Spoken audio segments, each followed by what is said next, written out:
Please stand for the Pledge of Allegiance, followed by a moment of silence. I pledge allegiance to the flag of the United States of America and to the republic for which it stands, one nation, under God, indivisible, with liberty and justice for all.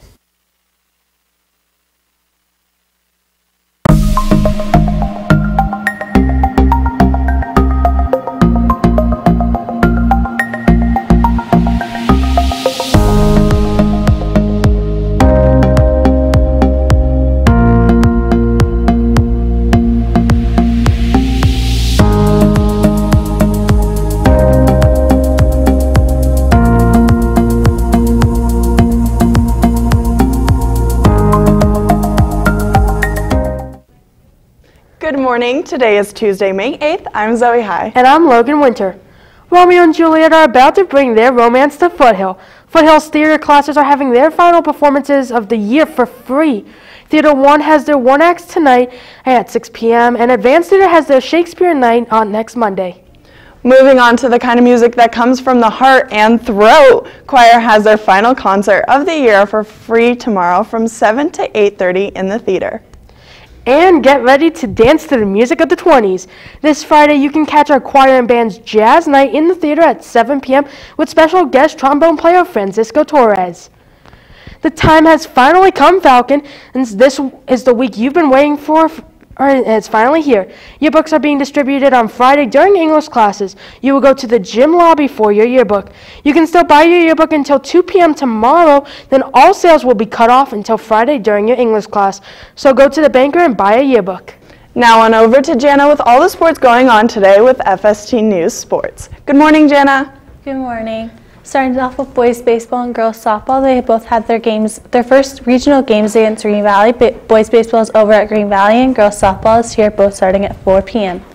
Moving from the field to the net, boys volleyball is going against Rancho High School here at the Hills starting at 7 p.m.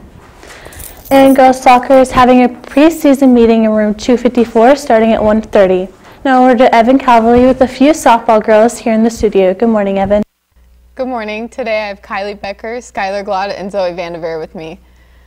What were your thoughts on winning your last home game against Basic? Well, we won 8-2 against Basic, and we did really well as a team, working together, and we all hit really, really well, and it was just an overall great game. I thought it was great, especially considering it was our senior day, and we didn't let the fact that Basic being the #1 team would get in our head. So we just played as we always do, just relaxed, and because of that we had a really good outcome. I think we did great, considering they're our rival, and we totally beat them. 8-2, we smashed them.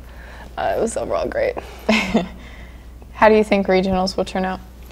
I feel like we have a really good chance. As long as we work together as a team and we keep doing what we're doing now, I think we could take it, honestly. I agree. As long as we just keep doing what we're doing, just like stay relaxed, keep that team chemistry going, then we could totally make a run. I think we're the team to look out for, and I think we could take it all. What's your greatest memory from playing on the team? Well, I've played on the varsity team for 4 years now, and I've met so many girls and made new friends, and it's really been a great experience. I have so many memories, but if I had to choose one, it would probably be when we beat Rancho the other day. I mean, because we lost to them the first time, it was a really close game, but the second time we beat them, it was like a little bit heated too, just the fact that we won. It was just like aha in your face sort of moment, and I thought it was really great. There's not really like one specific memory that's my favorite. Like, I enjoy every single moment of playing softball here all 4 years, and I'm just making new friends and everything has been my favorite. All right. Well, thank you guys for coming. That's all we have for you today. Logan and Zoe, back to you. Here at FST News, we've been keeping you informed on net neutrality and the FCC's vote to retract net neutrality's laws on TechWatch. Now Congress is taking action to reverse this vote. Yesterday it was announced that a discharge petition was filed in the Senate. This would be the first step to getting a vote to restore net neutrality regulations. Senate Minority Leader Charles Schumer stated that Democrats are preparing to force a vote to repeal the FCC's decision as soon as this week. Under the Congressional Review Act, Congress only has until June 12th to make a decision. And that's where we come in. We have the chance to voice our opinions on what Congress should do regarding net neutrality. For resources to voice your opinion, you can go to FSTNEWS.com and type net neutrality into the search bar. Well, that's all the news we have for you today, Falcons. After this newscast, make sure to stay tuned to watch our FST News Interns newscast discussing global warming, self-driving cars, and Snapchat's newest update. From all of us here at FST News, have a terrific Tuesday. Good morning, I'm Luna Hernandez. And I'm Kalia Bradner. NRDC says that over the past 50 years, the average global temperature has increased at the fastest rate in recorded history. In a statement from the Rose Garden in Washington, D.C., Trump announced that the United States would be withdrawing its support from the Paris Climate Agreement, but would begin negotiations to re-enter the Paris Agreement or an entirely new transaction that would be more reasonable to the U.S. economy. When this was announced, it caused everyone to start a big conversation. Today, 7 out of 10 Americans still support the remaining in the agreement, while the other quarter of people oppose. Remainders have no opinion. The United States, Nicaragua, and Syria are the only 3 countries left not signed in the agreement. Consumption of sugary drinks in the United States has increased over the past 30 years. The University of California in 2016 removed sugar-sweetened drinks from every store, food truck, popular fast food chains, and all vending machines on campus. This was to try and see what the culture on campus would be like without sugary drinks. Many were upset about this decision, but others were thrilled. This is including the Board of Health. Laura Schmidt, a professor at the University of California Medical School, says we're a public health institution and there's something not right about us making money off of products that we know are making people sick. Changes in sugary drinks consumption are expected to change in the upcoming months.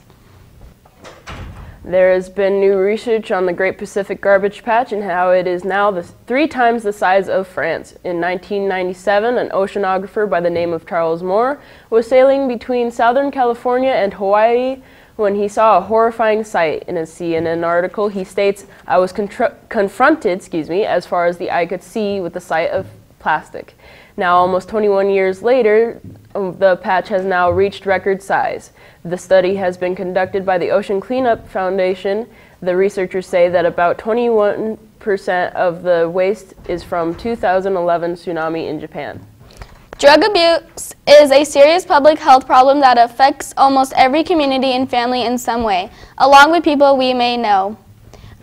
Many of the celebrities in which we look up to have or had some sort of drug abuse problem.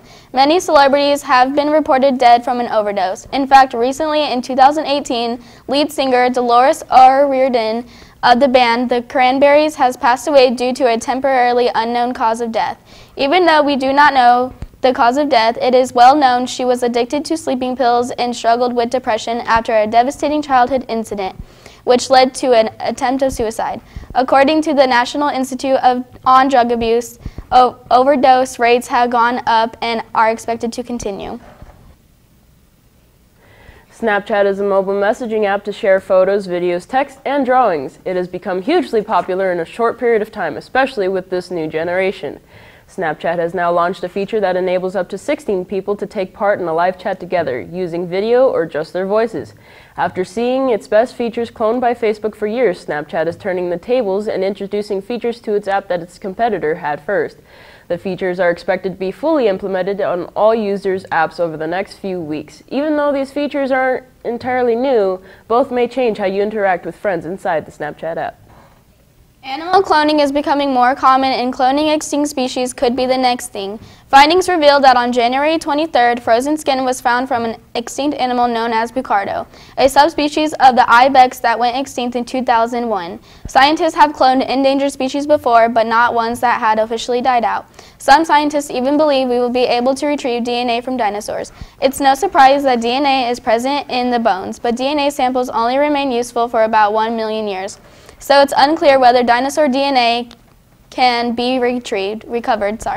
This means in some species there is still a chance scientists could retrieve it and eventually clone the extinct animal. Self-driving cars are coming. Many are in the process of being built, while others have already been on the market. A popular one is known as Tesla. Tesla introduced its autopilot feature in the year 2015. It gives the car the ability to drive without someone being on the wheel. The latest version of the driving system is known as the Enhanced Autopilot. Enhanced Autopilot adds new capabilities such as match speed to the traffic conditions, keep within a line, and many more. Having these new features will allow for a safer ride. Can't wait to have those self-driving cars soon, eh? They are coming soon. It's crazy. Thank you for tuning in to FST News. Have a great day.